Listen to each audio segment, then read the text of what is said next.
This is like a last minute trip, to the States. And, you know, Pastor Nehemiah, and um, always, Ibu Julie, always ready to say, sure, come on, it's so cool. And look at Juka. Dude, it's good to see you. Wow, welcome back. Welcome to New York. Wow, after all these years. 2009. My kids remember you all the time. Dad, when we go to New York, will we see Juka? And I told them, no. But now I can say, maybe. Yeah, cool. Welcome back. When I see Juka in Jakarta, it's like you don't belong here. And so it's good to see you back. GBE in New York has a very special place in my heart because GBE in New York is part of my journey. And it's interesting. I preach in a lot of churches. Um, I preach in a lot of churches. Yeah, what? I'm sorry. I'm okay. Aku khotbah di banyak sekali gereja. And saya khotbah di gereja di mana-mana saya khotbah. Tapi gereja ini tuh punya satu tempat yang spesial di hati saya.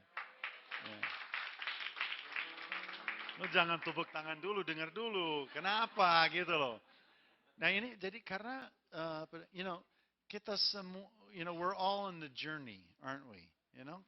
Masing-masing kita kan ada di dalam satu journey ya, satu perjalanan bersama dengan Tuhan. Dan my journey, perjalanan saya bawa saya ke Toronto, Canada satu tahun 2003.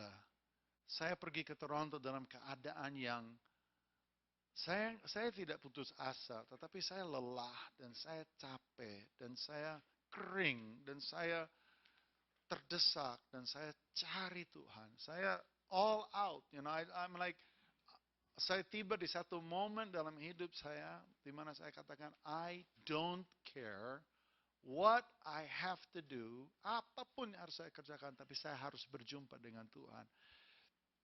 And that took me to New York. And lucunya adalah setelah saya ke Toronto, saya ada jadwal di GBI New York. Nah, gitu. So, saya di Toronto. And di Toronto itu Tuhan lawat saya. Itu tahun 2003, bulan Agustus. And saya di Catch the Fire di Toronto. And setelah selesai semua, saya tidak alami banyak. Tapi setelah selesai, saya di kamar hotel saya sedang persiapan, saya mau ke bandara, saya mau terbang ke New York, mau khotbah di GB New York. And Tuhan datang dan berjumpa dengan saya di kamar hotel saya.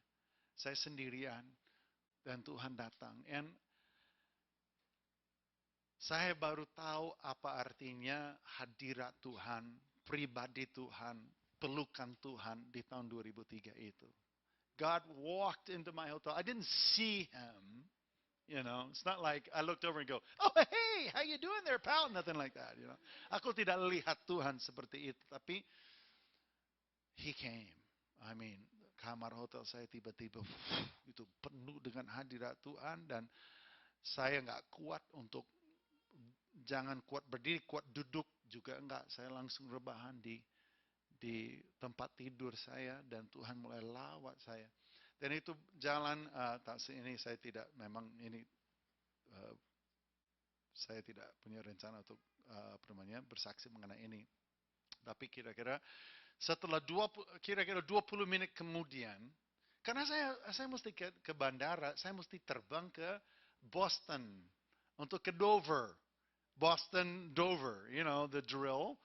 And saya takut saya akan ketinggalan pesawat. Jadi saya dilawat oleh Tuhan, tapi saya masih mikir, gue harus kejar pesawat gitu loh. And so saya berusaha untuk ke kamar mandi to do my hair, Aduh, kok jadi gini sih kesaksiannya. And so, I had to do my hair, because no hairspray, no anointing. That's just a joke, that's a bad joke. And so, di kamar mandi itu, hadirat Tuhan itu tambah kuat. Saya jatuh di kamar mandi. I'm on the floor, in the bathroom, dalam hadirat Tuhan, di Toronto, Canada, weeping. hadirat Tuhan begitu kuat seperti bisa diaduk dengan tangan saya. Dan tiba-tiba telepon bunyi. Telepon bunyi dalam hadirat Tuhan seperti itu. Saya langsung mikir, maybe God is calling me. I mean, wouldn't that be cool? You pick up the phone. Hello, my son. Wah, keren banget, you know. This is your father. It's like, whoa. So I pick up the phone, like, hello. Tiba-tiba, hello, brother. Nehemia Lolowang. What time is your flight to Boston?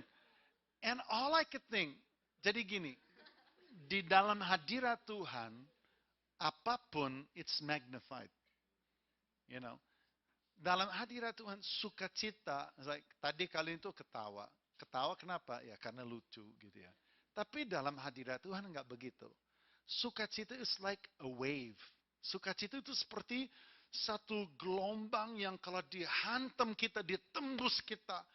Dan kita itu seperti, it's just incredible. Jadi waktu saya dengar suaranya Pastor Nehemia mengatakan, brother, ini orang 15 tahun di Amerika waktu itu. Tapi ngomongnya masih begitu juga gitu loh. Bahasa Inggrisnya masih begitu waktu itu. Sekarang beda. Sekarang nggak beda. Lancar, canggih, keren. Tapi waktu itu, ini kan 10 tahun yang lalu. I tell you, it was the funniest thing I have ever heard in my life. Jadi aku berlutut di situ. Brother, what time was your flight to Boston? Aku dengar itu, lucunya itu sampai ke tulang saya. Saya jerit histeris. Dan saya jatuh di lantai. Dan 15 menit saya muter-muter di lantai itu, di kamar mandi. Dan di situ itu Bapak datang. Gitu. Dan di situ dia gendong saya. Dan di situ dia cium saya. Di situ dia belai saya. Di situ saya mendengar detak jantungnya. Saya mengalami saya dalam pelukan Tuhan. While I'm laughing on the floor of the bathroom in the hotel, I'm in the arms of my Father. It was amazing. Dan saya ingat, saya cuma mikir, I've got to get to the airport. Saya jangan sampai ketinggalan pesawat. Dan akhirnya saya lihat, buka mata, saya lihat telepon di lantai. I thought, oh my gosh, you know, Nehemia. Oh, you know, and so aku mau taruh telepon karena udah 15-20 menit. Saya mau telepon, tapi saya dengar ada krakuk. Halo, suara ketawa. And I hear Pastor Nehemia ketawa-ketawa di New York. You know, and I said, are you still there? He goes, what happened to you? Katanya, apa yang terjadi sama kamu? Karena aku merasakan hadirat Tuhan di sini. Saya juga nggak bisa berhenti ketawa. Apa sih yang terjadi? I said, I'll tell you when I get there, you know. And I remember, you know, leaving that hotel, masuk taksi. And I'm just like, oh wow, you know. Saya seperti dalam kepompong. You know kepompong? Don't you love bahasa Indonesia kepompong? I'm in the kepompong. I'm in this, it's just this incredible glow of God's presence. I duduk di taksi. You know, I was like, okay. Terus saya buka mata, supir taksi itu orang India, pakai turban. He's a Sikh, pakai turban. Where would you like to go? Oh no, you know. It's like, don't even look at him. I'm going to start laughing. He's going to kick me out of the, you know, get out, you know. Sorry. And I was like, wow. Saya mendarat di Boston, saya diam aja. Semua khotbah saya itu buyar, nggak ada khotbah, nggak ada ayat. Ayat apa? Buyar. Nggak ada. I'm just sitting there, you know. Dibawa ke Dover. Mereka ajak saya ngomong, saya cuma, ya, you know, I don't know. Saya ingat sekali, saya sampai ke gereja, waktu itu pinjam gereja, I don't know, gereja putih, Christ the King, very cute church, very cute, gerejanya cute banget, dan saya waktu itu kira-kira 25-30 orang, kira-kira, saya masuk di situ, and they're all just, you know, wait, like, Here comes this guy, saya masuk di situ dan saya ingat sekali saya katakan, saya nggak punya khotbah, saya nggak punya apa-apa. Saya cuma mau doakan kalian. Dalam waktu mungkin 10 menit, satu gereja, nggak ada orang berdiri, nggak ada orang duduk, satu gereja semua ada di lantai. I always remember that. Everybody's on the floor. And I'm like, wow. And I didn't do anything. Gue nggak ngapa-ngapain, tau nggak?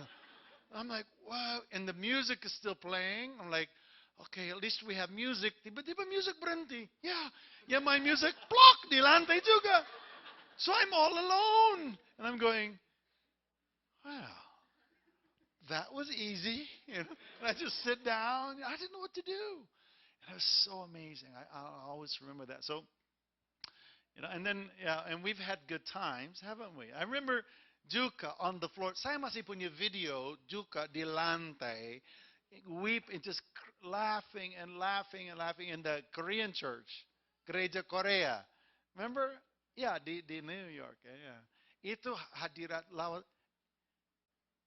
Where's your wife? Where's your wife? She was playing. Yeah. Yeah, so many of you were there. And then lawatan Tuhan. Remember Sansan? Ya, naik sepeda di lantai.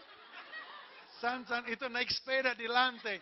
Saya pikir dia naik sepeda. And orang lain dan dia ketawa-ketawa naik sepeda. Kakinya itu muter begini. Dia di punggungnya. Tapi kakinya di lantai. Gitu. And we thought she's driving the bicycle. And then somebody goes, no, she's swimming. And it's like, there's this whole controversy. And then waktu akhirnya ditanya, Tuhan bawa dia nari. Jadi dia berjumpa dengan Yesus bawa dia menari. It was a wonderful thing. And then orang bawa orang bawa dia, remember that? Orang gotong dia, itu perlu 4 orang loh, San. Bawa dia sampai ke apartemen dia di lantai 4. And her friends, are like carrying her up the stairs, dalam nama Yesus, sampai ke tempat, taruh dia di tempat tidur. That's beautiful, amazing times, And so this gereja inilah punya special place in my heart, Of times I've seen God move and minister in wonderful ways. Yeah. Isn't that nice? It's not nice. Okay, well, fine. We'll just move on, Ini kok jadi merenung ini ya. But anyway, thank you for having me back.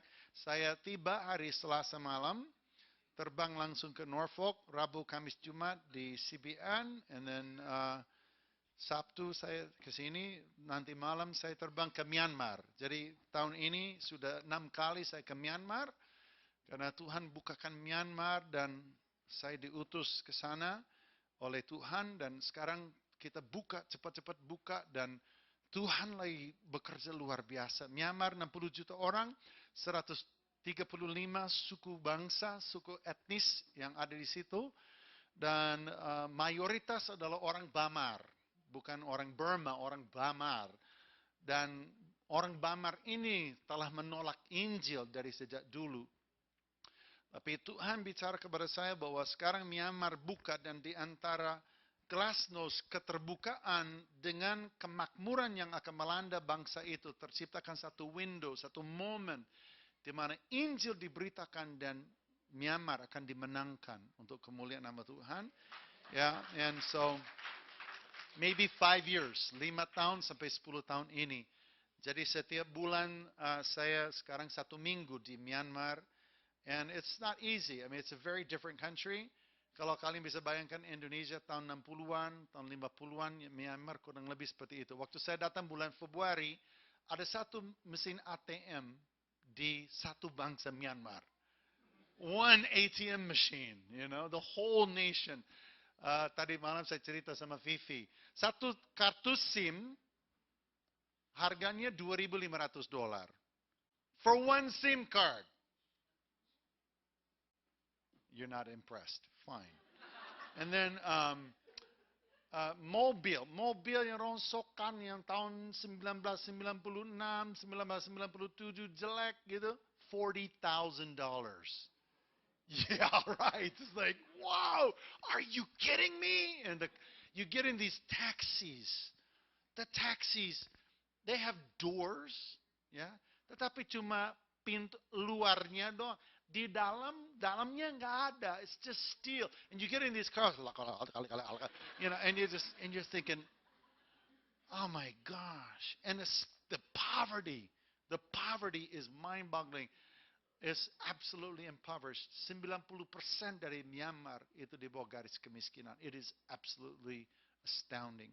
Tapi sekarang Tuhan bukakan dan Tuhan sedang mengutus. Dan Tuhan juga katakan kepada saya begini, Indonesia akan dipakai oleh Tuhan untuk menuai Myanmar. Isn't that awesome?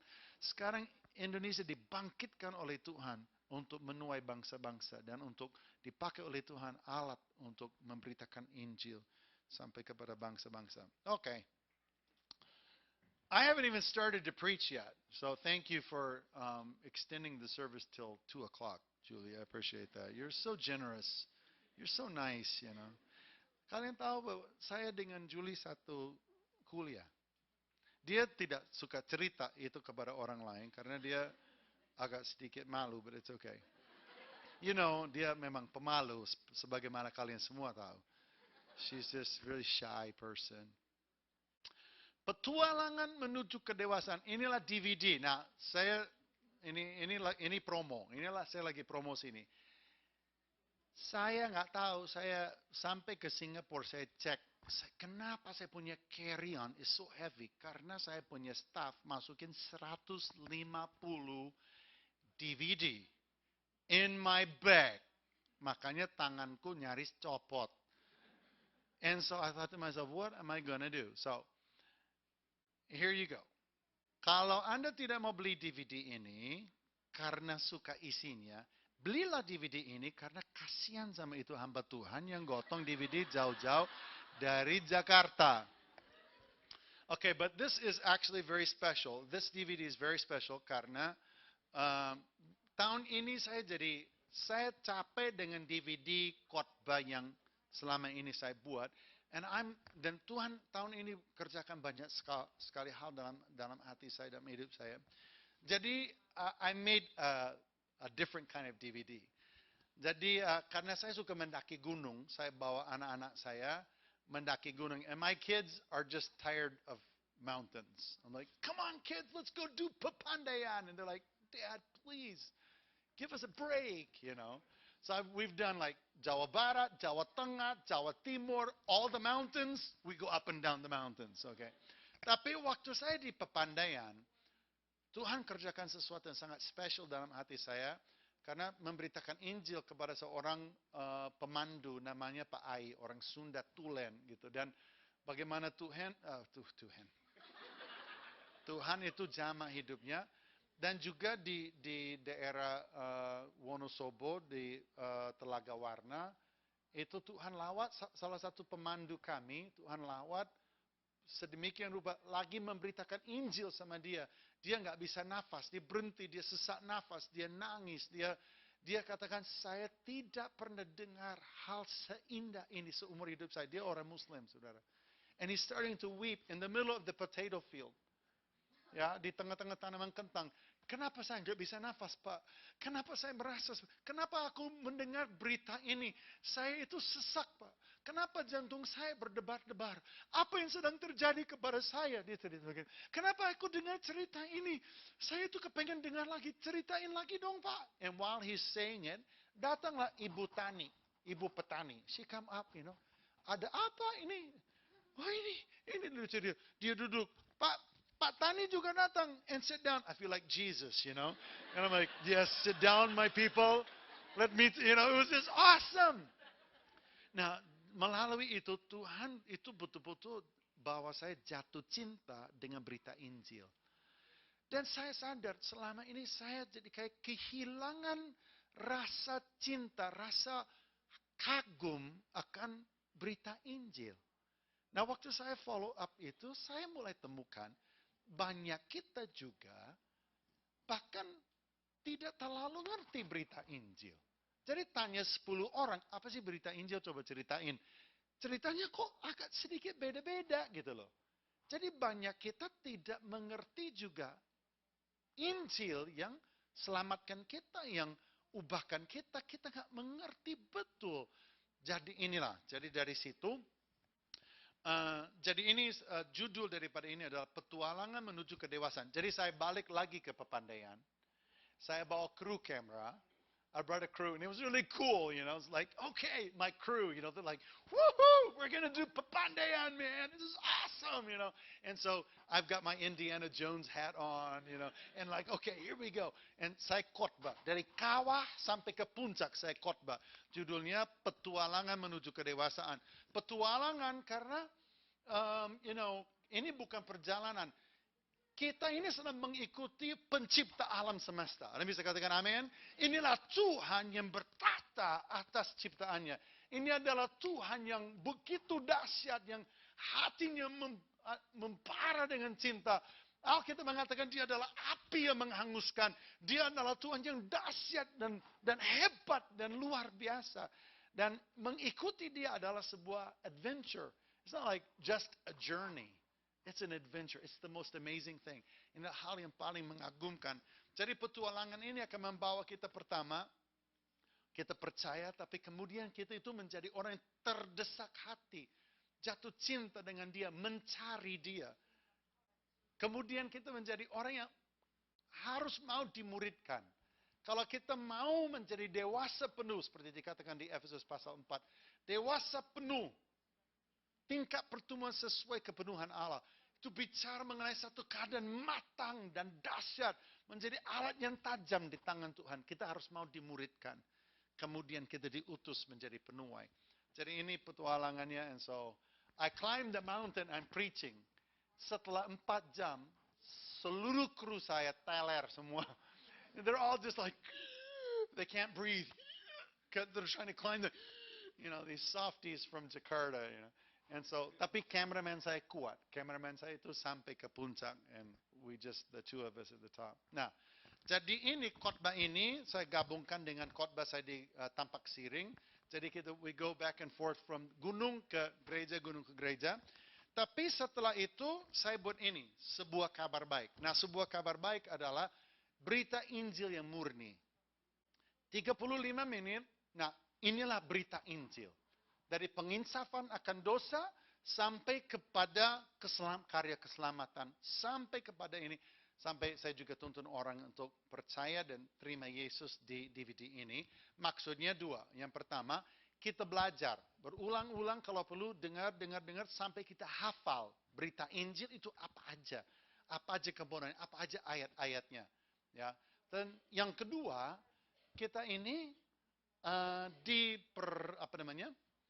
jadi ini menjadi alat buat kita untuk kita menginjili orang lain. Kan setiap kita ada aja gitu keluarga kita yang belum bertobat, yang belum percaya. Seorang tante atau om atau kakak atau siapa yang belum percaya Yesus. Nah, ini alatnya. Kadang-kadang kita apalagi family, we're like, how do I approach them? Nah, ini dia. Tante, ini loh. Ada DVD, aku mau pinjamin sama tante, ini lucu, ini ada orang bule, rada gila, gini-gini, mendaki gunung. Ya, kayak gitu, ngerti nggak? Jadi alat yang enak buat kita, coba dengerin aja dulu tante. Ini saya pinjamin ya. Nah, after 2 days, call them.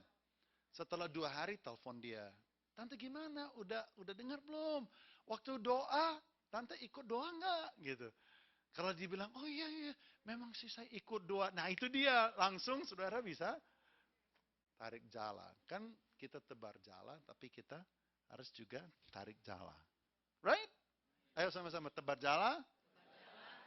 Tarik jala. Gitu. Tarik jala. Kapan kita ketemu tante, kita ngobrol. Terus doa dengan dia, ajak dia, bawa dia ke gereja ini, ya kan? Libatkan dia dalam konsel. That's pelipat gandanya dari situ. Kemudian ambil lagi DVD-nya. Terus pinjamin sama orang lain gitu. Okay, so that's it. Sebuah kabar baik. So there it is. Petualangan menuju kedewasaan and sebuah kabar baik. 2 DVDs in 1 set, and there it is. And remember, even if you don't want it, buy it anyway. Because you feel so sorry for me. Okay. Yeah. Atau kita beli, yaudah gue beli. And then you think, no, I'm gonna buy 2. You don't want to, you just want 1. But because you feel sorry for me, taking them, masa bawa balik ke Indonesia, norak sekali gitu loh. Okay, so here we go. Firman Tuhan mengatakan, berilah maka padamu akan diberi. Ya, hamba Tuhan promosikan DVD pun pakai ayat. That's right. So there you go. Ibu, God bless you. Yeah. How about you back here? Can I give this to somebody? You raise your hand, I'll give it to you. Nobody wants it? That's fine. There you go. And then how about you up here in the front? Anybody want this one? How about Karen? Can I give that to you, Karen? You're welcome. God bless you. Is that your mom? No? Is that a total stranger? Okay. So you can get those somewhere in the back. Sansan is not here today, huh? Where is Sansan? I miss her, huh? Where's Sansan? Hi! How are you? Sansan is like, she's like boneka, you know? Ish, kalau lihat dia itu gemes, you know, like, oh, she's so cute. Okay, so kita akan buka kepada kitab Habakuk hari ini, dan kita akan agak sedikit ngebut karena saya banyak bicara-bicara, bersaksi di depan. Tapi hari ini saya mau bicara bagaimana Anda sedang dibangun oleh Tuhan untuk satu maksud, satu destiny dalam kehidupan saudara. Dan kitab Habakuk pasal yang kedua. Nah, saudara, untuk menaruh ini dalam konteks, saudara, kita harus mengerti bahwa dunia sedang menanti saudara ini bangkit. Dan dunia sedang menunggu saatnya saudara akan muncul, ya, sebagai orang yang akan dipakai oleh Tuhan di dalam generasi saudara. Kita hidup pada satu generasi yang belum pernah ada sebelumnya dalam sejarah manusia. Native, digital generation, connected generation. Ini adalah masa percepatan. Ini adalah masa di mana segala sesuatu sedang bergulir dengan begitu cepat. Segala sesuatu sedang terjadi dengan begitu cepat, dan ada semacam urgency. Ada rasa terdesak yang ada di hati Tuhan. There's a real urgency in the kingdom of God. Dan Tuhan sedang mencari orang-orang seperti tadi saya katakan, yang mau muncul dalam kedewasaan, yang mau dipakai oleh Tuhan dalam rancangan Tuhan. Saudara adalah orang yang memiliki nilai, bukan karena apa yang dikatakan oleh orang tua saudara. Karena papamu atau mamamu mengatakan kamu itu bagus. Kamu anak yang bagus. Nah, dari situ, oke, saya itu berharga. Karena banyak orang itu tidak punya papa, tidak punya mama, atau punya papa yang indifferent, atau otoriter, atau punya ini. Saudara itu fakta, kenyataan bahwa saudara itu bernilai. Bahwa saudara itu adalah orang yang berharga. Itu berasal daripada satu hal. Saudara diciptakan oleh Allah. Dan rohmu itu berasal dari Allah. Rohmu adalah bagian dari saudara yang abadi, yang kekal. You have a soul and you have a body that will die. You know, your body will die and your soul itu adalah pusat emosi saudara yang berhubungan dengan segala pikiran saudara, all of that's going to fade, but your spirit, rohmu itu abadi, kekal. Itu akan tetap hidup walaupun tubuhmu mati. Dan rohmu adalah bagian dari saudara, berasal dari Allah, diciptakan oleh Allah, dibentuk oleh Allah, dihembuskan di dalam janin yang ada di perut mamamu itu saudara, dan saudara itu hidup karena Allah memberi saudara hidup. Saudara adalah manusia yang spesial, yang berharga. Karena saudara adalah idenya Tuhan. Saudara adalah konsepnya Allah. Saudara adalah diciptakan oleh Allah dan ada satu rancangan, rencana Tuhan yang pasti atas hidupmu. Bukankah itu kabar baik? Ada yang bisa katakan amin. Makanya bisa muncul satu nubuatan atas Karen. I'm standing in your future. Kau berdiri di masa depanmu. Aku sedang menanti engkau. I have power. In other words, aku bertata atas masa depanmu. Allah yang tidak terbatas terlibat aktif dalam kehidupan kita yang terbatas. Kenapa? Karena saudara adalah makhluk ciptaannya. Saudara abadi sifatnya. Bisa katakan, different than animals. Animals, there's no heaven for doggies. Nggak ada, Nggak ada surga untuk hewan. I just bought a dog for my son. It's a little Dachshund.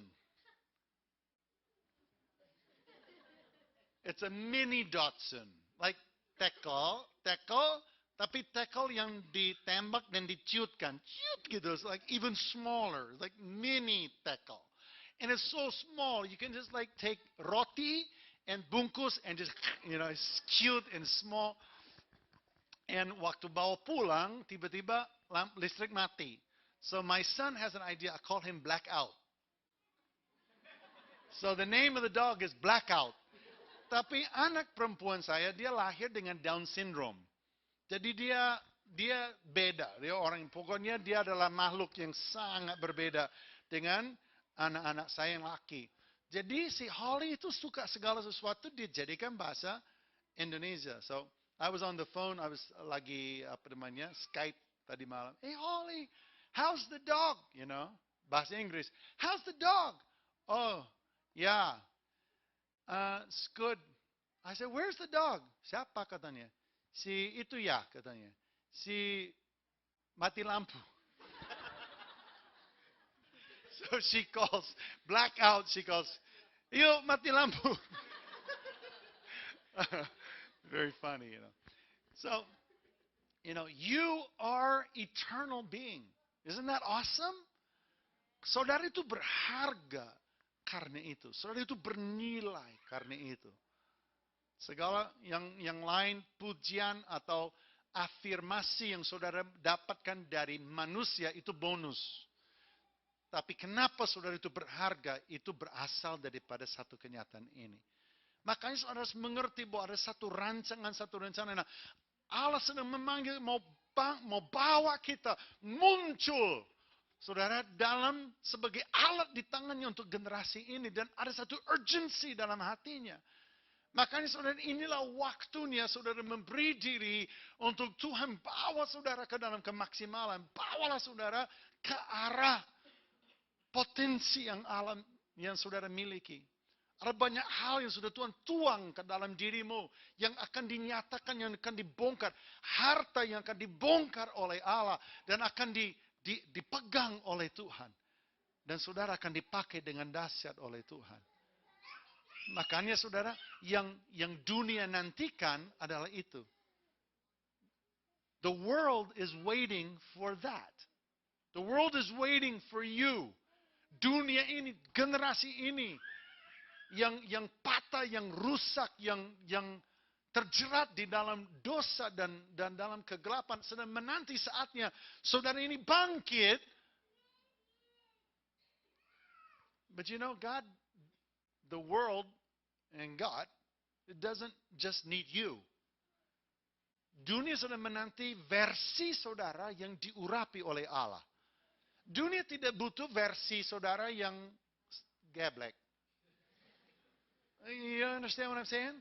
Dunia tidak butuh orang Kristen yang tumpul, yang kebingungan, yang jenuh, yang bosan dengan kekristenannya, yang nggak ngerti apa yang dia percaya, yang setengah komit, setengah tidak, yang masih garuk-garuk, yang masih mikir-mikir.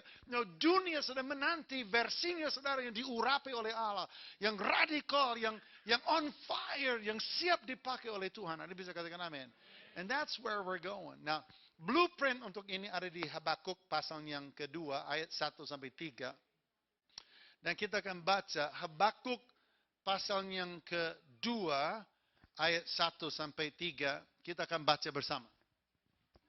Habakuk 2 ayat 1 yang ketiga, demikianlah firman Tuhan. Judul perikop, orang yang benar akan hidup oleh karena percayanya. Aku mau berdiri di tempat pengintaianku. Kita baca sama-sama. Kita baca sama-sama, 2, 3. Aku mau berdiri di tempat pengintaianku dan berdiri tegak di menara.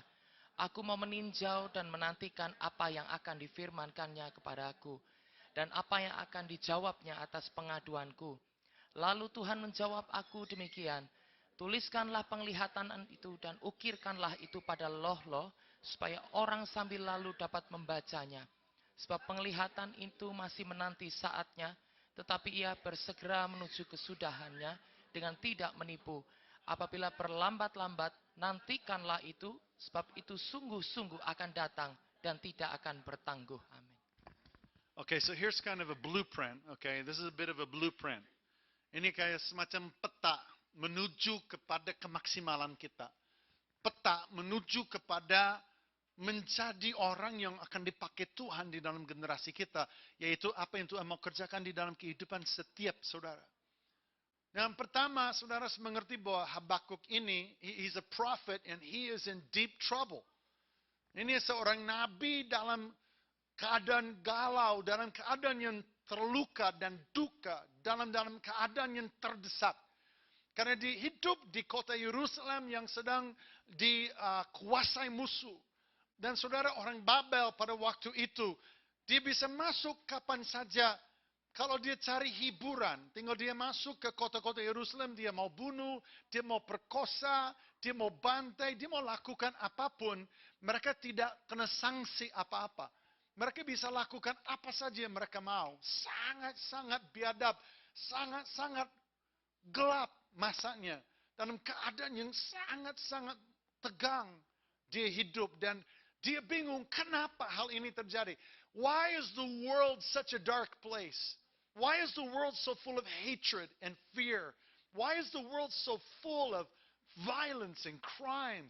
Kenapa itu tidak manusiawi? Kenapa keadaan begini? Kenapa Tuhan izinkan? Kenapa umat pilihan Tuhan dalam keadaan seperti ini? In a crisis. So, Habakuk mengatakan begini, aku akan naik ke menara itu, berdiri di tempat pengintaian, dan aku akan curahkan, aku akan mengadu kepada Allah, dan dia katakan, aku akan menanti jawabannya. Dan ini bicara pertama ini, bagaimana seseorang bersedia untuk mencari Tuhan. Apakah saudara bersedia untuk mencari Tuhan hari ini? Ini pertanyaannya. Are you willing to seek the Lord? Karena ini semua dimulai dari seseorang yang bersedia. Yang respon kepada keadaan hidupnya adalah, I will seek the Lord. Banyak orang meresponi keadaan hidupnya dengan, aku akan lari kepada kesenanganku. Aku akan buat apa yang aku mau. Hidup tidak adil. Aku tidak mengerti. I do what I want, when I want, how I want, where I want, with who I want. Dan dia kerjakan apa yang dia mau. Tetapi Habakuk mengatakan, no, I will go up. Dia bertekad untuk naik dan untuk mencari Tuhan. Dan untuk mengeluh dan mengadu. Kenapa? Karena satu tujuan. Aku ingin mendengar apa yang akan Tuhan jawab atas komplainku. What does God think about my life? That's pretty cool. Dia ingin tahu pandangan Tuhan mengenai masa depannya. Mengenai hidupnya. Mengenai keadaan. So he went up. You know, waktu saya umur 15 tahun, I felt old. I was 15 years old and I felt old. Umur 15 tahun, tapi saya merasa sudah tua. Kenapa saya merasa sudah tua pada umur 15 tahun? Karena pada umur 15 tahun, saya sudah berkunjung kepada lebih dari 60 negara di planet ini. Saya sudah keliling dunia berkali-kali. Banyak negara saya sudah kunjung lebih dari 1 kali, lebih dari 2 kali. Saya lelah. Saya dari sejak kecil, saya lihat banyak hal yang tidak pantas untuk orang kecil lihat. Saya lihat orang mayat-mayat dibakar di The Burning Ghats di Kalkuta. Orang miskin yang sudah mati di jalan, yang dilangkai, yang dilewati, diambil, dipungut, dibawa, dibakar oleh anggota keluarganya. I see so many things that are dark and horrible. Saya tidak ada waktu untuk ceritakan berulang-ulang bagaimana dalam perjalanan mengelilingi dunia, bagaimana kami nyaris Mati, kami nyaris dalam keadaan yang tak tertolong. Karachi, Pakistan, 1978. Edgar Albuto, bekas PM Pakistan, yang ada di penjara, dibunuh oleh pemerintahan militer yang kudeta dia. Dia digantung mati untuk menghilangkan kemungkinan bahwa dia akan bangkit lagi, dia akan kembali berkuasa, dia akan didukung. Dan waktu dia dibunuh, satu negara Pakistan itu serentak berhenti. Taksi berhenti di jalan, orang keluar. Bis berhenti di jalan, semua turun. Orang keluar dari gedung, orang mulai bakar, mulai menjara. It was absolutely incredibly frightening. Dan keluarga kami ada di tengah-tengah itu semua. Kami itu lolos dari keadaan itu tuh tipis sekali. Papi saya bawa kami keliling dunia, itu modalnya yang disebut modal dengkul. You know modal dengkul. I've been in Indonesia too long. I know modal dengkul. And you know, just with prayer. Dan dia tidak punya uang. Ya, Tuhan selalu mencukupi. Tapi sering kami tidak mau nginap di mana, makan apa, we don't know. And I'm just an 8-year-old kid, 9-year-old kid, 10-year-old kid, I'm doing this. Ada 1 tahun kami itu kunjungi 44 negara dalam masa 14 bulan. Yeah, it's just incredibly stressful. Kami pernah mendarat di Phnom Penh, Cambodia. Kami itu antri di imigrasi, ya. Paspor kami dicap, you know, sirena berbunyi, and then everybody jump up and ran out. Dalam waktu 5 menit, bandara kosong, everyone's gone, and we're standing there. 4 orang dengan 14 koper, you know, yang big and small. And everybody's gone. And then the bomb. The ground shaking. Windows. And the Viet Cong, pasukan Vietnam, sedang serbu masuk ke Cambodia, sedang serbu kota Phnom Penh, dan mereka itu sedang serbu bandara. And we are in the bandara. And so we grab our bags and we run out, and kita berada sekarang di tarmac. What do you call the tarmac? Di you know tarmac, landasan, di landasan pesawat. Don't you know tarmac? It's a new word, tarmac. The plane is on the tarmac. Okay. Okay, so we run out on the tarmac, you know, we put our bags down, and the bombs are dropping. Mortars, you know mortar? Mortir. Don't you love your language? Isn't it great? It's a mortar. What's mortar? Mortir. Oh, mortir. And everything's shaking. Things are blowing up. And we're standing there. And we have no money. We have no right. It's not like, you know, tahun 1978. You can't just like, you know, pull out your BlackBerry, you know. And there's no BlackBerry. Nggak ada HP. Fax aja nggak. Do you remember fax? Remember fax? You press the button. Remember that? Remember that? Fax. There's not even fax. Telex. Remember telex? Remember that? Remember that? Telex, you don't remember that. And it's like, and then someone rips off the thing. It's like, oh, a message. It's like horrible. Here's the little kid, you know. And so there it is, you know, we're standing there. Papi saya lari cari tentara. You know, it's a guy with a gun. Bombs. The guy with the gun. And my dad pinjam uang. Can you imagine the tentara, you know? And here comes a white guy, you know. He comes over, excuse me, money. I give you money. My dad waving a $5 bill. Tukar $5 bill untuk logam. Untuk pakai telepon. And then papi saya lari ke dalam terminal yang sedang and he's calling on the phone. Remember the dial phone? A number, and it rings. Rumah seorang misionaris. Kok saya jadi cerita panjang begini? You guys, soalnya muka kalian itu pengen itu dihibur. Ini muka-muka pengen dihibur. Itu problem dengan gereja ini, Bu Julie. Maunya dihibur melulu. Gak mau dengar firman. And so, papi saya telepon seorang misionaris.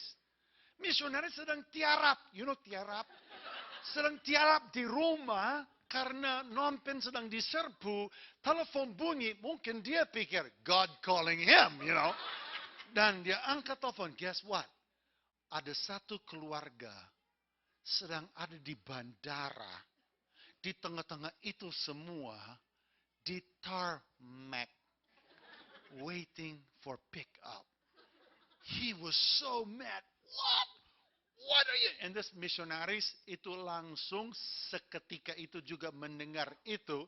His salvation completely left him. Dan dia itu he's cursing us over the phone. You stupid! And I'm not going to say what he said. Datang about an hour later. We're still there. Wondering what's datang. You know what he brought? Kami berempat, 14 koper. Mobil dia Toyota Corolla. 1976 Toyota Corolla. Seperti nyamuk berjalan.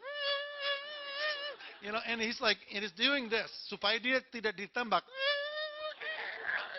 And he goes, and he pulls up. Kami masuk itu semua. Can you imagine 14 koper mau taruh di mana Toyota Corolla tahun 76? You just stick it all in. Kami semua pegang koper di luar mobil. Empat jendela, semua pegang 2 koper. It's like, I'm sure the soldiers are going, what? It was crazy. And then kami harus dievakuasi. I can't tell you all the stories. So many stories. Ya, sekarang kita ketawa. Tapi waktu itu, without God, we die. Without God, we died.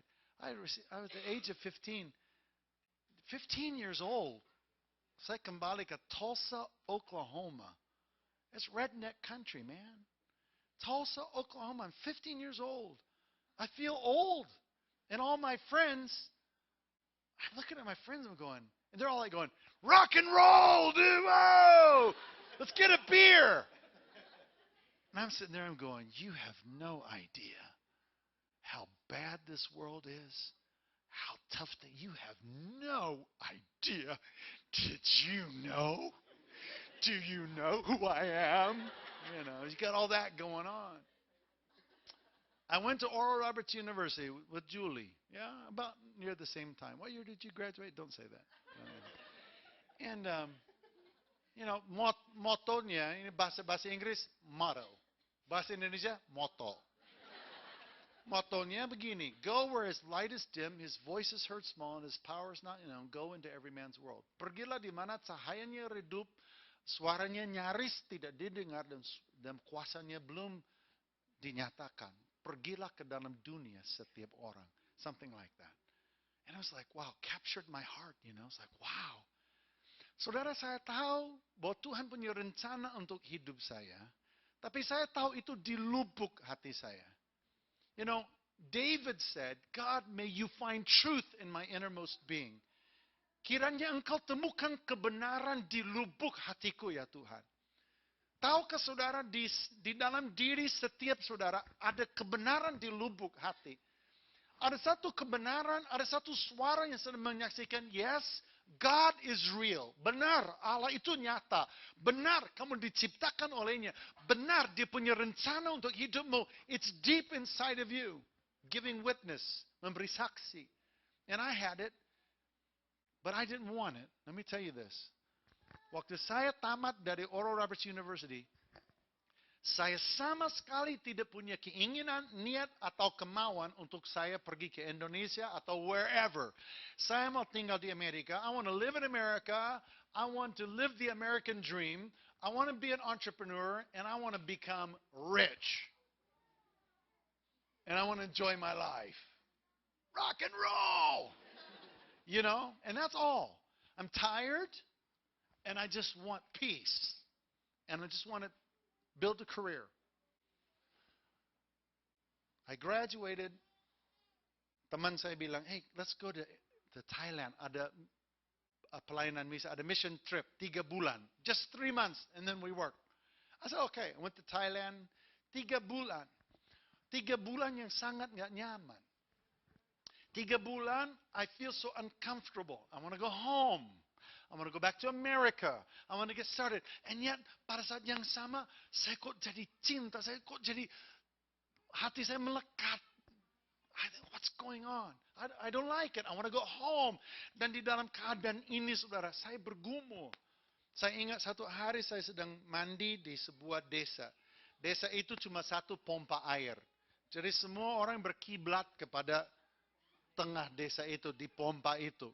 Dan setiap orang hijrah sekali sehari untuk mandi di situ. Including me. And I'm like, okay. I just do what you do. It's mission trip, you do what you do. You got to do what you have to do. Pakai sarung and pakai gayung and I'm like, and of course untuk desa itu ini rezeki nomplok. Ada orang bule mandi di desa dia. Dia nggak pernah lihat pertunjukan seperti ini. The whole village came out to watch me take a shower.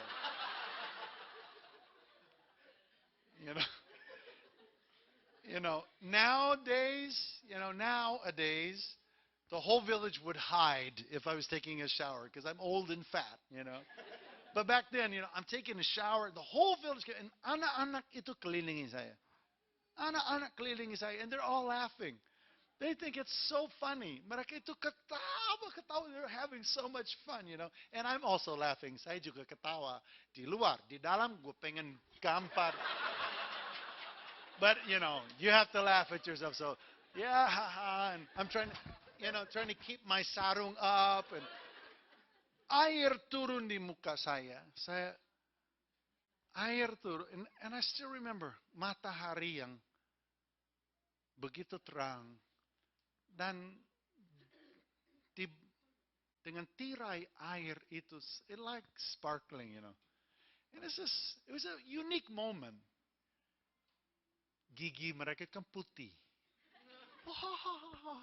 And I'm looking at them, Tiba-tiba Roh Kudus bicara. Nah, kalau saya katakan Roh Kudus bicara, maksud saya not an audible voice. Enggak ada test 1 2 test Mark, itu enggak ada.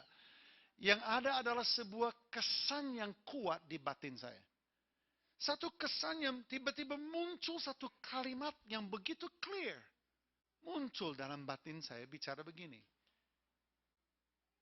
Kalau bukan kamu, siapa? Dan kalau enggak sekarang, kapan? If not you, who? And if not now, when? And it captured my heart. And I remember thinking, who will tell these kids? Siapa lagi yang mau datang di gunung ini? Di balik bukit ini? Di desa yang miskin ini? Siapa yang mau bicara? Siapa mau beritahu bahwa ada Yesus, ada Juru Selamat? I remember thinking that. Saya balik ke Chiang Mai, Thailand. Hati saya itu, I feel very, risih. Rasanya gelisah. Rasanya nggak nyaman. But here's the deal. Di dalam ketidaknyamanan saudara adalah kesempatan untuk Tuhan berbicara. Artinya begini, Tuhan akan izinkan saudara mengalami ketidaknyamanan demi mendesak saudara naik ke menara itu. Apabila saudara bersedia untuk mencari Dia, saudara akan pasti mendengar. Kenapa? Dialah yang mengizinkan karena Dia mencintai saudara, Dia mengasihi saudara, dan Dia ingin apa yang ada, harta yang ada di dalam saudara dibongkar dan kemuliaannya dinyatakan melalui hidupmu kepada dunia yang sedang menantikannya. He is waiting for that. Pertanyaannya adalah, bersediakah kita untuk mencari Dia? You run to him or from him. You have to make a choice. Mau lari kepada dia atau dari dia, ini kan keputusan kita. Where are you going to run? When the going gets hard, where are you going to run? Mau lari kemana? Saya ingat beberapa hari kemudian ada seorang cari saya. Dan dia ketemu saya, dia setelah gereja, ini seorang pendeta yang tinggal di Chiang Mai, Thailand waktu itu. He came up to me and he goes, "What's your name?" And he goes, "You're young. What, do you just get out of school? Kamu kuliah apa?" Saya cerita. "Kamu sekarang mau ngapain?" "Oh, saya mau pulang ke Amerika. Saya mau mendidik karir di marketing. Gini, saya udah ada penawaran kerja. Gini. Oh, gitu. "Well, let's talk more. Kita bicara lagi yuk. Kita ngobrol." Okay? Besok saya datang ke kantor dia. Semacam STT, Sekolah Tinggi Teologi, satu-satunya ada di Chiang Mai, Thailand. Tempatnya gelap, angker, seperti film horor. Masuk ke dalam lobby, I'm thinking, Suster Ngesot, you know. Remember Suster Ngesot? Itu ada diputar di New York nggak, Suster Ngesot? You know, Broadway presents Suster Ngesot. And you watched it, didn't you? Kamu nonton ya? See, dia ketawa karena dia nonton. And see, that's why we have to pray, Lord, keluarkan itu semua dari dia. Lepas! Okay. And so, aku ketok pintu kantornya, dia duduk di situ pakai jubah, pakai kerah putih, very Protestant. Baca Alkitab lagi, so rohani, you know. I'm like, okay, aku cuma mampir mau ngobrol, saya ketok pintu, tiba-tiba dia lihat saya, dia bilang gini, "You, God is calling you, but will you go?" And that was drawing the truth in my innermost being. Ada sesuatu saksi, satu kebenaran di lubuk hati saya. Saya tahu tangan Tuhan ada pada hidup saya. Tetapi saya bersembunyi dari itu karena I don't want it. Dan pada saat itu saya langsung jawab, saya katakan, "I will go." Dia bilang, kalau kamu mau pergi, if you will go, berlutut karena malam ini aku akan berdoa, dan dia doakan saya. Dan saya menangis dan saya tanya sama dia, I said, "I have many questions." Dia bilang, "You have questions, I have no answers. You can go." Saya pulang. Saya naik ke itu menara, saya menaik ke itu tempat pengintaian. I went back to my tempat asrama, and I took bottle of water, very dramatis, you know. Umur 21 tahun, saya pegang air, saya kunci pintu, saya bilang, "God, saya tidak akan keluar dari ruangan ini sampai engkau berbicara kepadaku." It's very cool, you know. And I'm sure God just laughed, you know. He's like, "You young punk, you know, telling me what to do." Let me tell you this. God loves desperate people. Tuhan sangat mencintai hati yang terdesak. Makanya firman Tuhan mengatakan, hati yang remuk dan jiwa yang hancur tidak akan kau pandang hina, ya Tuhan. God is close to the brokenhearted. Makanya Habakuk memilih untuk meremukkan diri. Dia datang kepada Tuhan dengan hancur hati, dengan tujuan mendengar pandangan Tuhan, pendapat Tuhan terhadap hidupnya. God speak to me, and God loves it. Kalau Anda bersedia untuk mencari Tuhan, satu hal yang saya bisa katakan, Anda akan pasti berjumpa dengan Tuhan. You will find Him. I tell you this. Dia tidak akan menolak kamu. Dia tidak akan meremehkan kamu, dan dia tidak akan menutup telinganya terhadap seruanmu. 3 hari, saudara, saya di ruangan itu, lucu sekali, saudara. Bolak-balik sampai lantai bolong, you know. And I'm, very dramatic, but God's okay with that. Tuhan tidak punya masalah dengan ketidakdewasaan saudara. Tuhan tidak punya masalah dengan keluhan saudara. Mungkin saudara menghadapi ketidakadilan di dalam hidupmu. Dunia penuh dengan ketidakadilan. Dia adalah Tuhan, pencipta alam semesta. Bagi dia segala sesuatu bisa diatur. Just like Indonesia, segala sesuatu bisa diatur. Okay? But here's the deal. Here's the deal. Tuhan hanya bisa atur sesuatu yang ditundukkan kepadanya di dalam hidupmu. Waktu saudara memberi, waktu saudara mengizinkan, waktu saudara datang bersedia mencari dia, tundukkan dirimu kepadanya.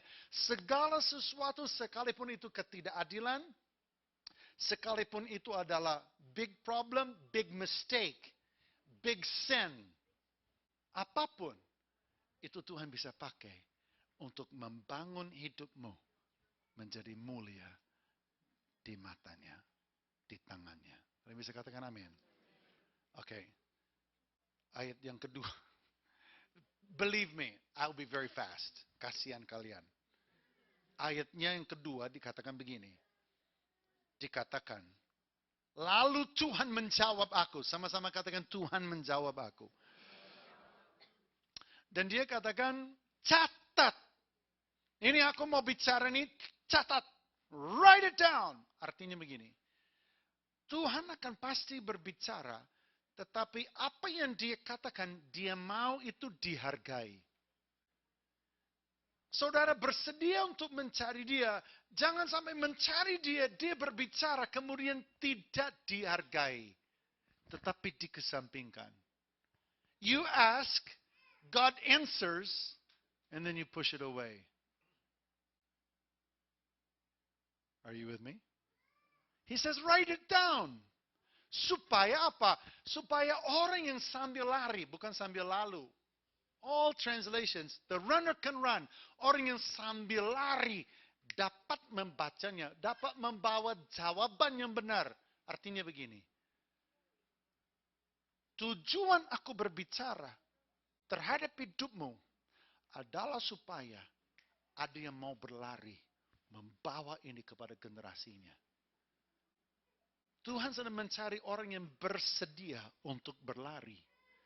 Ada urgency dalam hatinya Tuhan. Kalau Tuhan berbicara, it's urgent. Kalau Tuhan berbicara, harus ditangkap. Kalau Tuhan berbicara, harus diserap dan harus dimiliki dan harus menjadi obor dalam hidupmu. Tetapi namanya berlari selalu bicara mengenai pengorbanan. Karena lari itu pasti sesak dan lari itu pasti keringatan. Lari pasti tidak mudah. Lari pasti menantang. Bicara mengenai orang yang bersedia membayar harga. Di dalam episode pertama tadi jam 8. Saya kasih ilustrasi begini. Ya, misalnya saya seorang petinju. Saya punya bakat petinju. Did you guys tangkap nggak tadi episode 1? Ibadah pertama. Nobody's laughing, fine. You know. Sekarang saya petinju, saya punya bakat, saya cari pelatih.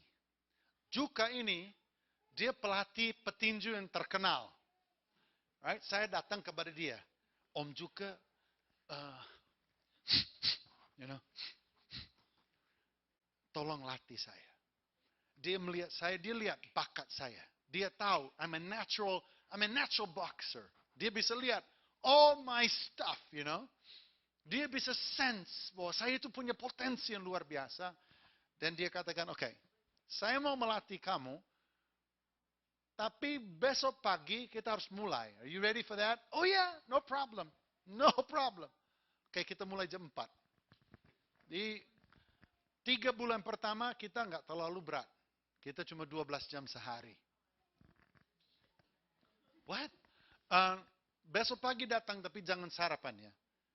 Kamu makan boleh tapi cuma makan itu telur mentah 8 buah. Diteguk terus datang jam 4 ya. Terus ya kita akan mulai, regimennya akan mulai. Mungkin Juni tahun depan, ini Oktober, Juni tahun depan, atau mungkin Oktober tahun depan, kamu akan siap untuk pertarungan yang pertama. Ini pelatih terbaik, petinju terbaik.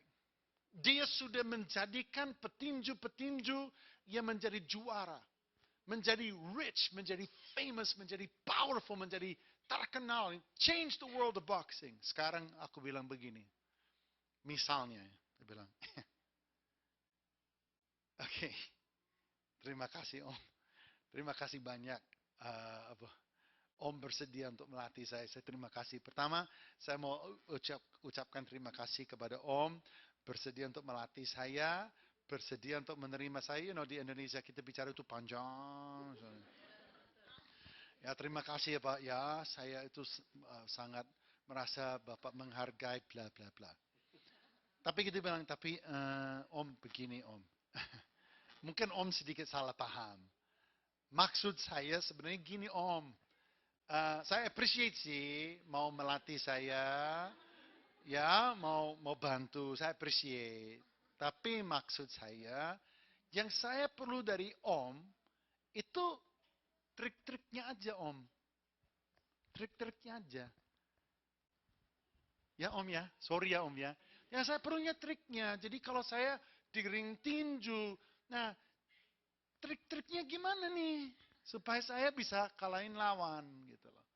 Nah itu aja Om. Gimana triknya itu? Kira-kira Om juga ini mau nggak melatih saya? Kenapa? Karena nggak mau bayar harga, nggak mau dilatih, nggak mau dibentuk. Maunya yang enak, maunya yang gampang. Saudara tahukah saudara bahwa banyak kita orang Kristen kayak gitu. Kita datang kepada Tuhan dan kita bilang, Tuhan,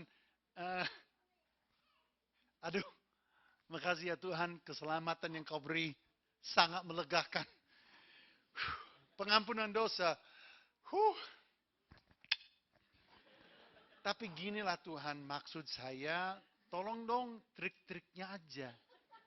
Gimana supaya diberkati? Gimana supaya lancar? Ya, gimana supaya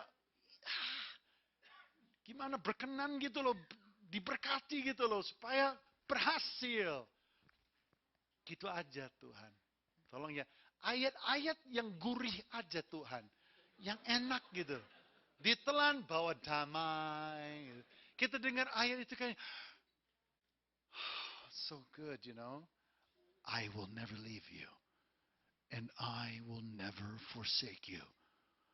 Thus saith the Lord. And we sit there and we go, you'll never leave me. You'll never forsake me.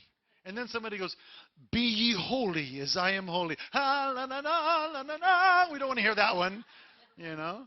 And we pick and choose. And kita maunya yang enak. You see the problem? No, Tuhan sedang mencari orang yang bersedia untuk membayar harga. Karena orang yang mau dilatih ototnya, yang mau dilatih fisiknya, mau dilatih dipersiapkan. Nanti pada waktunya dia bertarung, dia kuat untuk berdiri. Dan dunia ini dan generasi saudara butuh itu. Dia butuh kesaksian saudara dari seseorang yang bisa berdiri di tengah-tengah badai. Badai berlalu dan dia tetap berdiri. Kenapa? Karena dia sudah dilatih. Makanya Tuhan akan izinkan masalah silih berganti datang. Kayaknya kok susah. Kayaknya nggak gampang. Even mau kembali ke New York nggak bisa. It's so difficult. Listen, resistance. Give me your hand. Resistance trains you. Resistance strengthens you. Kalau tidak ada resistance, saudara itu nggak jadi kuat. You become flabby. Menjadi orang gemuk, nggak ada kekuatan. Resistance, tekanan yang menghadang saudara itu melatih sehingga pada waktu kita memang harus berdiri untuk kemuliaannya, kita akan bisa berdiri. Yang terakhir, sama-sama katakan, oke, di ayat yang ketiga dikatakan lagi, oke, ini pasti akan terjadi. Ya, ini bagi kamu yang bersedia mencari aku. Bagi kamu yang bersedia untuk lari, yang mau dilatih. Nah, bagi kamu ini, aku beritahu nih, pasti ini akan terjadi. Sama-sama katakan pasti akan terjadi. Oke, pasti akan terjadi, tetapi mungkin tidak seperti kamu bayangkan. Bila berlambat-lambat, tetap tunggu. Nantikanlah. Sepertinya bertangguh, sepertinya tertahan, tetap sabar. Karena ini pasti akan terjadi. Okay. Yang ketiga bicara mengenai orang yang bersedia tetap percaya walaupun dan apapun. Sama-sama katakan tetap percaya walaupun dan apapun. That's what God's looking for. To trust Him. Tapi God, aku sudah berdoa dan aku sudah bergumul, aku sudah bayar harga, tetapi kok belum jadi karena belum waktunya. Belum momennya. Mungkin kamu nggak siap atau mungkin Tuhan nggak siap, salah satu. Kalau Tuhan siap tetapi kamu nggak siap, Tuhan tidak akan memaksakan karena itu akan meremukkan kamu, dia akan tahan. Kalau kamu itu siap, tetapi Tuhan belum siap, kamu siaga dan tetap dalam penantian. Tiba saatnya itu terjadi dahsyat. Tetapi kalau kita kecewa, ini kita katakan, ya, saya juga nggak tahu. Ya, whatever lah. Dan kita banyak mulai kepahitan dengan Tuhan sepertinya. Nggak tahu ini nggak jadi ini segala macam. No, Tuhan mencari seperti Sarah. Ibrani pasal 11 ayat 11.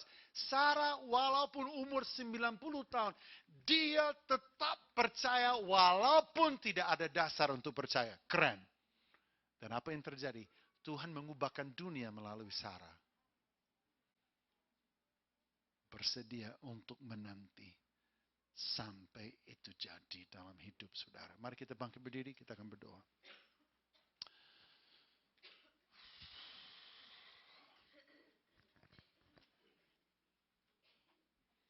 Mari kita buka tangan kita kepada Tuhan, kita buka hati kita kepada Tuhan. Kita merendahkan diri kita di hadapan Tuhan.